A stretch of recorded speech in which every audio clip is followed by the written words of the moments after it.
किनारा, ये बढ़िया कैच है, कैरी हुआ है, कुमार संगकारा, यू मिस। गुजरात में क्रिकेट पर सट्टे को लेकर पुलिस ने वडोदरा और आणंद में छापेमारी। आईपीएल मैचों में हो रही सट्टेबाजी के सिलसिले में ईडी ने कल कई जगहों पर छापेमारी की थी। इस छापेमारी में मिली, कहना चाहूंगा कि जो आरोप लगा रहे हैं उन्होंने बिल्कुल सरासर गलत है।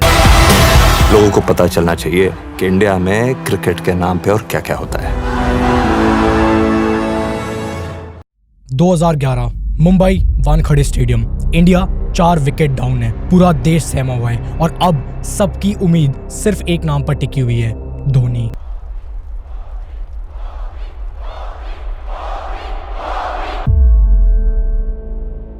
नुवान कुलशेखर बॉल डालते हैं और फिर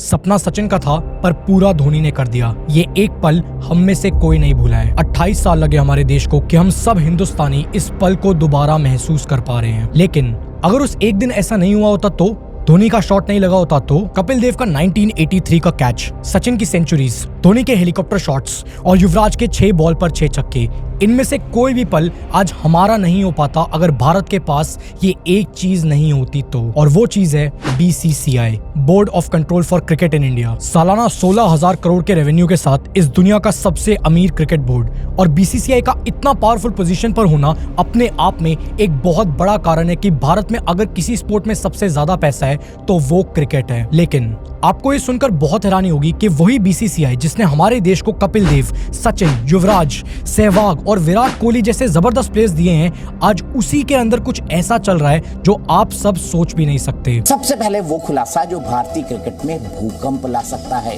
ये खुलासा है इंजेक्शन वाली फिटनेस का। चेतन शर्मा के मुताबिक भारतीय क्रिकेट टीम में फिटनेस के नाम पर इंजेक्शन वाला खेल चल रहा है। वो खुलासा जो टीम इंडिया के खिलाड़ियों की एक ऐसी सच्चाई आपके सामने रख देगा जिसके बारे में आपने अब से पहले नहीं सुना। पर ये सब कुछ हुआ कैसे? आखिर इस सब की शुरुआत कहां से हुई? और सबसे ज्यादा जरूरी कि इंडियन क्रिकेट के बारे में आखिर वो कौन सी ऐसी बातें हैं जिन्हें आपसे अब तक छुपा कर रखा जाता है।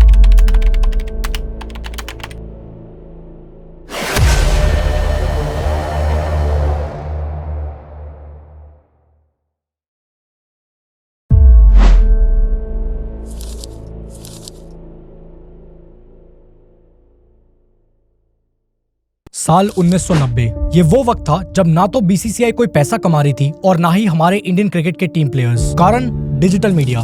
उन दिनों भारत में बहुत ही कम लोग ऐसे थे जिनके यहाँ पर डिजिटल मीडिया की सुविधाएं थी। उन दिनों ज्यादातर लोग क्रिकेट का मजा उठाने के लिए या तो पास वाली दुकान में जाकर मैच देखते थे या फिर मोहल्ले में जाकर जिसके घर पे भी टीवी हुआ करता था वहां जाकर सब लोग साथ मिलकर मैचेस देखा करते थे। और उस वक्त सिर्फ एक ही चैनल हुआ करता था जिसके पास क्रिकेट मैचेस को टेलीकास्ट करने की मोनोपोली थी। वो एक चैनल था दूरदर्शन। और तो और उस जमाने में BCCI को जबरदस्ती दूरदर्शन पर इन मैचेस को पूरे देश में टेलीकास्ट करने के लिए पर एपिसोड 5 लाख रुपए देने पड़ते थे। पर ये पूरा खेल बदला 1993 में जब BCCI ने इंडिया इंग्लैंड सीरीज को पूरी दुनिया में टेलीकास्ट करने के राइट्स ट्रांस वर्ल्ड इंटरनेशनल इस कंपनी को $1 मिलियन में बेच दिए। और इस चीज को करते ही अब BCCI $6 लाख के प्रॉफिट में आ चुका था। और जैसे जैसे वक्त बीत रहा था भारत में लोगों की जेब में पैसा भी बढ़ रहा था और मार्केट में सस्ते टीवी भी, जिसके चलते साल 2000 आते आते वही दूरदर्शन जो एक जमाने में BCCI से जबरदस्त पैसा लिया करता था, अब इस बारी उन्होंने ही BCCI को 4 साल के लिए इंडियन क्रिकेट को टेलीकास्ट करने के राइट्स 240 करोड़ में खरीदे। और 2008 में पहले IPL सीजन के बाद से BCCI और क्रिकेट प्लेयर्स इन दोनों की मान लो लॉटरी लग गई हो। और आज यही IPL प्लेयर्स इस दुनिया में NBA प्लेयर्स के बाद सबसे ज्यादा सैलरी पाने वाले प्लेयर्स बन चुके हैं। पर ये जो पैसा सैलरी के तौर पर इन प्लेयर्स को दिया जा रहा है, आखिर BCCI ये पैसे कमाती कहां से है? वेल, बहुत ही सिंपल है। ये सारा पैसा इन 6 तरीकों से BCCI की जेब में आता है। सबसे पहला, title sponsor.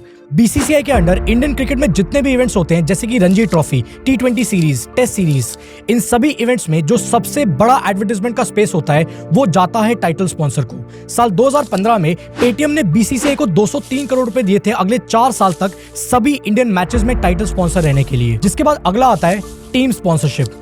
Indian cricket team की जो जर्सी होती है उसके ऊपर अलग अलग स्पॉन्सरशिप के स्लॉट्स होते हैं, जैसे कि ये फ्रंट और बैक, ये साइड आर्म और हेलमेट कैप। इन स्लॉट्स को टीम स्पॉन्सरशिप भी कहा जाता है। जैसे साल 2019 से लेकर 2022 में बायजूस ने इंडियन क्रिकेट टीम की स्पॉन्सरशिप ली थी, जिस चीज के लिए उन्होंने 1079 करोड़ रुपए दिए थे बीसीसीआई को। यही कारण है कि इन सभी सालों में आपको जहां भी इंडियन क्रिकेट टीम खेलती हुई दिखी थी, वहां पर आपको बायजूस का लोगो उनकी यूनिफॉर्म पर दिखा होगा। अब अगले पे आते हैं, ऑफिशियल किट स्पॉन्सर्स। ये काफी कम लोगों को पता होगा, लेकिन जो प्लेयर्स की जर्सी होती है और जो प्ले किट होती है, वो भी एक पर्टिकुलर ब्रांड स्पॉन्सर करता है। जैसे ये जर्सी और बैट पर जो नाइकी का लोगो आप देख रहे हो, ना तो ये जर्सी नाइकी ने बनाई है और ना ही ये बैट। यहाँ पर सिर्फ नाइकी का लोगो लगाने के लिए नाइकी ने बीसीसीआई को $60 मिलियन दिए थे। इसके बाद अगला आता है bilateral series. India tour of Australia, New Zealand tour of India, इन सभी इवेंट्स के बारे में क्या आपने कभी सुना है? बेसिकली काफी कंट्रीज आपस में क्रिकेट की सीरीज प्ले करती है, और इस सिनेरियो में जहां पर भी इंडियन क्रिकेट टीम इन्वॉल्व होती है, उन सभी इवेंट से आने वाले पैसों में भी बीसीसीआई का एक रेवेन्यू शेयर होता है। अगला सोर्स इंडियन प्रीमियर लीग यानी कि IPL, advertisements, stadium tickets, franchises, इन सभी से आने वाले जो रेवेन्यू सोर्सेज हैं, उसमें भी बीसीसीआई का एक बहुत बड़ा हिस्सा होता है। And last and most importantly, media rights. साल 2018 में बीसीसीआई ने स्टार इंडिया नेटवर्क को 23,575 करोड़ रुपए में अगले 5 साल के मीडिया राइट्स बेचे थे। सिर्फ ये एक चीज से बीसीसीआई ने सालाना 4,715 करोड़ रुपए कमाए थे, और इसीलिए आज बीसीसीआई इस दुनिया का सबसे अमीर और सबसे पावरफुल क्रिकेट बोर्ड बनकर बैठा है। लेकिन कब तक? क्योंकि जहां पर पैसा होता है, घोटाले भी वहीं पर होते हैं, और ये चीज बीसीसीआई को अंदर ही अंदर से कमजोर बनाती जा रही है।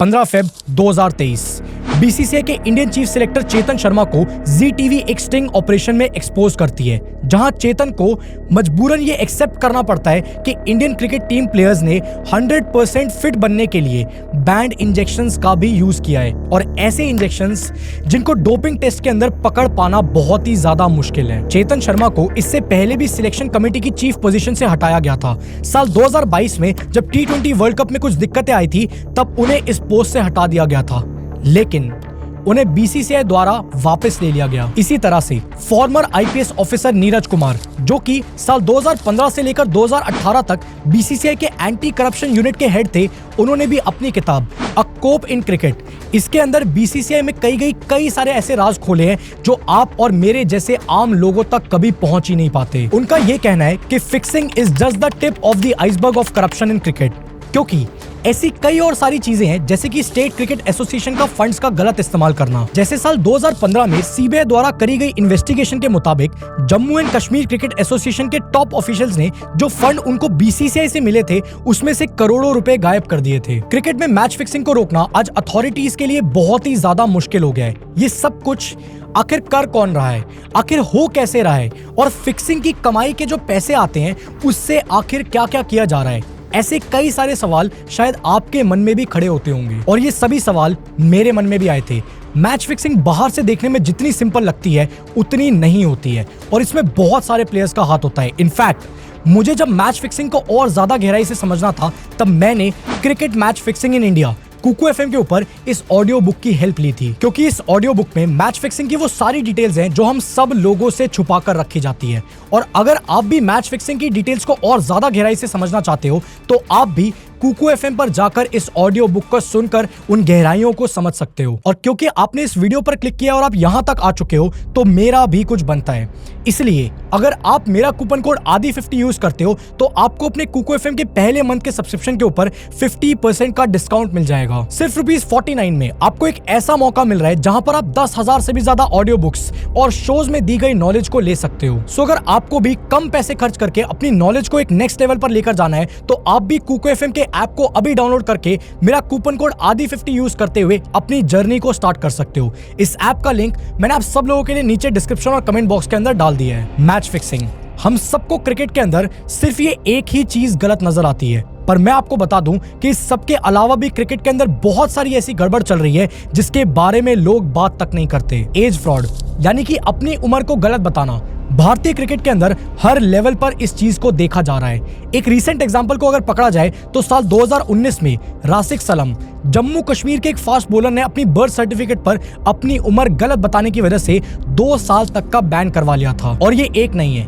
ऐसे कई सारे किस्से हैं। प्रिंस रामनवास यादव, जिन्हें साल 2019 में बैन किया जाता है अपनी 1996 की डेट ऑफ बर्थ को साल 2001 बताने के लिए। अंकित बवाने, इन्हें भी झूठी डेट ऑफ बर्थ बताने की वजह से साल 2019 में अंडर 19 वर्ल्ड कप की कैप्टन पोस्ट से हटाकर बैन कर दिया गया था। मनजोत कालरा, जिन्हें साल 2018 में दिल्ली डेयर डेविल्स की तरफ से खेलने का मौका मिलता है, वो उनके एक भी मैच में दिखाई तक नहीं देते। क्यों? क्योंकि दिसंबर 2019 में जाकर ये खुलासा होता है कि उन्हें अपनी एज फॉर्ज करने की वजह से हटा दिया गया था। पर कहानी यहाँ खत्म नहीं होती दोस्तों, बल्कि यहाँ से तो एक्चुअली में बीसीसीआई के सफर की शुरुआत होती है।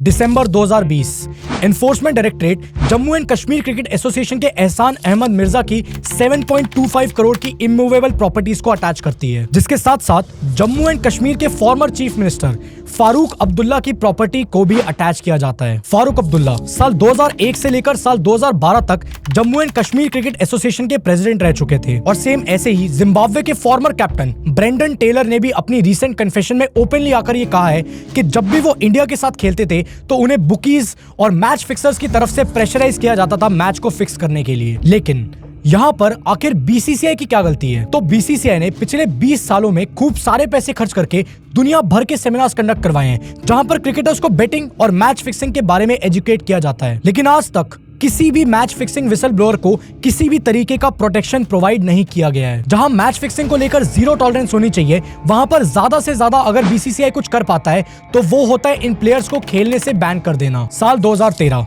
आईपीएल, श्रीशांत, चंडीला और चवन, इनको दिल्ली पुलिस मैच फिक्सिंग के इल्जाम में गिरफ्तार करती है, जिसके बाद इन सभी प्लेयर्स को बीसीसीआई लाइफ टाइम के लिए बैन कर देती है।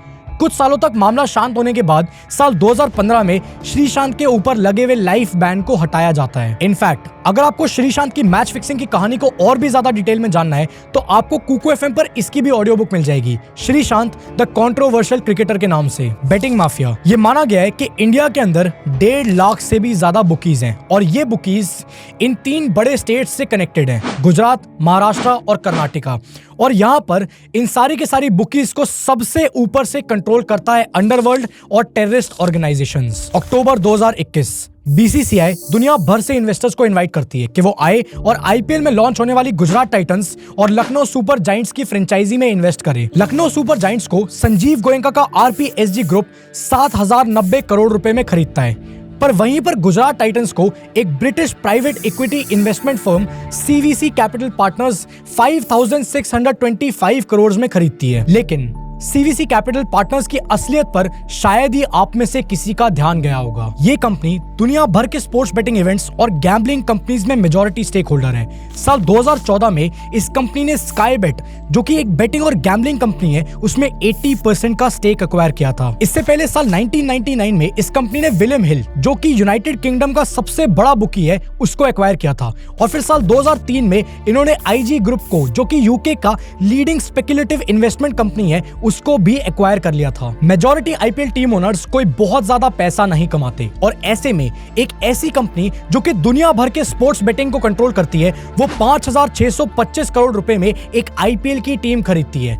और ये टीम इनको बेची किसने?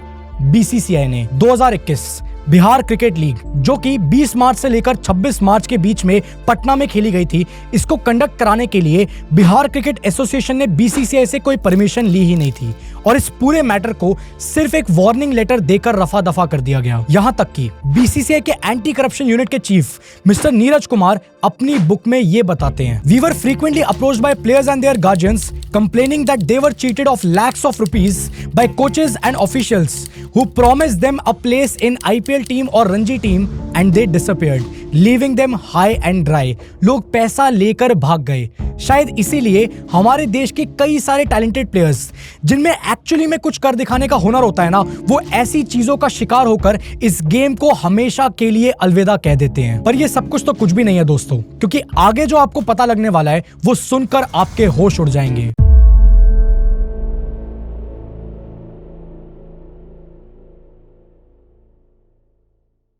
जब मौसम बदल रहा होता है तो काफी सारे क्रिकेटर्स को सोर थ्रोट की प्रॉब्लम होती है, पर यह कोई बीमारी नहीं है, इसलिए इसका कोई एज सच ट्रीटमेंट भी नहीं है। लेकिन कुछ क्रिकेटर्स जैसे कि पृथ्वी शॉ को कफ सिरप के नाम पर टर्बिटुलिन कंज्यूम करते हुए पकड़ा गया था, जिस चीज के लिए उनके ऊपर 8 महीने का बैन लगाया गया। टर्बिटुलिन वैसे तो यह अस्थमाटिक पेशेंट्स को दिया जाता है, लेकिन इस ड्रग का जो सबसे बड़ा साइड इफेक्ट है वो ये है कि ये आपकी बॉडी की एनाएरोबिक परफॉर्मेंस को बूस्ट कर देता है, यानी कि ऑक्सीजन ना मिलने पर भी आपकी मसल्स की जो पावर है वो मेंटेन रहती है, जिस चीज की वजह से प्लेयर्स को परफॉर्मेंस के अंदर बहुत ज्यादा मदद मिलती है। साल 2018 में यूसुफ पठान को भी टर्बिटुलिन की डोपिंग में पकड़ा गया था, लेकिन यूसुफ पठान और पृथ्वी शॉ इन दोनों क्रिकेटर्स को बीसीसीआई ने एक बैकडेटेड बैन देकर छोड़ दिया। पर क्यों? आखिर इन सारी चीजों को इतना लाइटली क्यों लिया जाता है? आखिर बीसीसीआई इन सभी चीजों के अंदर कोई स्ट्रिक्ट एक्शन क्यों नहीं लेती? और इस एक क्यों का जवाब अगले चैप्टर में छुपा हुआ है।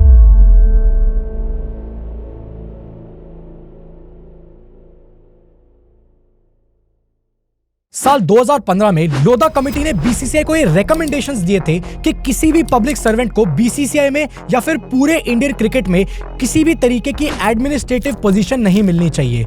लेकिन इस सब के बावजूद भी होम मिनिस्टर अमित शाह और उनके बेटे जय, इन दोनों को ही गुजरात क्रिकेट एसोसिएशन और बीसीसीआई, इन दोनों बॉडीज के अंदर साल 2019 तक बहुत ही पावरफुल पोजीशंस दे रखी थी। जब 2014 में नरेंद्र मोदी इस देश के प्रधानमंत्री बने थे, तब उनसे ही अमित शाह ने गुजरात क्रिकेट एसोसिएशन की प्रेसिडेंटशिप की सीट को टेक ओवर किया था। हिमाचल प्रदेश के former chief minister Prem Kumar Dhumal के बेटे अनुराग ठाकुर अपने पिता के पूरी रूलिंग टेन्योर के अंदर हिमाचल प्रदेश के क्रिकेट एसोसिएशन के प्रेसिडेंट रहे थे, जिसके बाद साल 2011 में वो बीसीसीआई के अंदर एंट्री लेकर सेक्रेटरी के पोस्ट को संभालते हैं।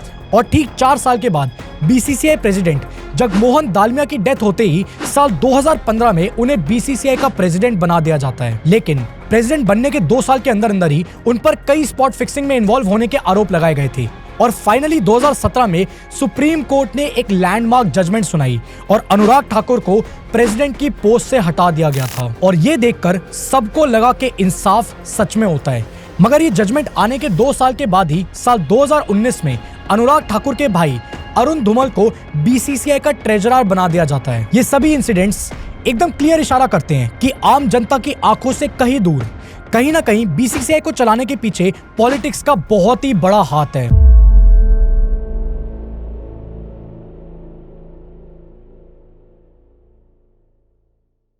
अब ये सब कुछ जानने के बाद, इस पूरे सफर को इतनी गहराई से समझने के बाद, सबसे बड़ा सवाल जो हमारे सामने आकर खड़ा होता है वो ये है कि क्या हमें बीसीसीआई के ऊपर भरोसा करना भी चाहिए या नहीं। सो देखो, इससे पहले कि आप किसी डिसीजन पर पहुंचो, जो सबसे इंपॉर्टेंट बात है वो ये है कि आपको एज एन इंडिविजुअल हर चीज के दोनों पहलू पता होने चाहिए। ये बात एकदम सच है कि बीसीसीआई बहुत सारे मामलों में गलत है, जहां एक्शन लेना चाहिए था वहां पर नहीं लेती है। मगर इस सब के पीछे आज जो हम सबके लिए सबसे ज्यादा गर्व की बात है वो ये है कि बीसीसीआई आज इस दुनिया का सबसे अमीर और सबसे ज्यादा पावरफुल क्रिकेट बोर्ड है। और हम सब इस बात को माने या ना माने, लेकिन आज अगर हमारे देश में क्रिकेट इस लेवल तक पहुंच पाया है, इतने सारे क्रिकेटर्स अगर इतना पैसा कमा पा रहे हैं, दूसरी कंट्री से प्लेयर्स हमारी कंट्री में खेलने आ रहे हैं, तो इन सारी चीजों का क्रेडिट भी बीसीसीआई को ही जाता है। बाकी अगर आपको मैच फिक्सिंग और श्रीशांत के साथ हुई हुई घटनाओं के बारे में और ज्यादा गहराई से समझना है